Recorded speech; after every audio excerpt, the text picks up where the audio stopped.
We featured almost 24 stories in our Service and Sacrifice series in 2009. I just can't believe all this.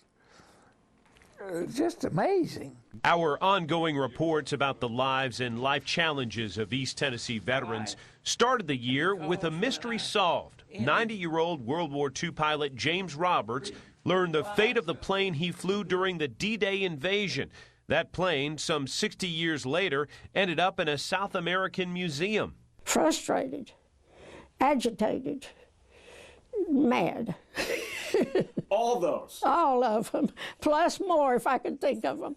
After Estelle Kitt saw more than 100 encouraging letters she mailed to wounded troops returned, we tracked down an East Tennessee military support group that helped deliver those notes at Walter Reed Army Medical Center. First time I got wounded was in Aachen, Germany.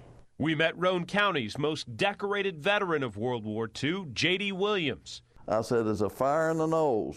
And with that, everybody started bailing out. World War II aviator Jim Talley described how he bailed out of a burning B-17 with a parachute that was still smoking.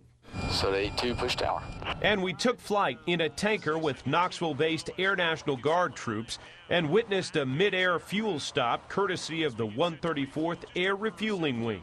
Rough on the veterans that live in Knoxville to have to drive 100 miles just to get a little checkup. Our cameras recorded just how far some of Knoxville's aging veterans must travel to receive medical care they were promised in return for their service. What I'm going to be doing now is looking into your ear. We also turned our attention to hearing loss, the most common battlefield injury in every war from World War II to the current conflicts in Iraq and Afghanistan. We looked at how one East Tennessee hospital is leading the national effort to help thousands of veterans regain at least some of their hearing.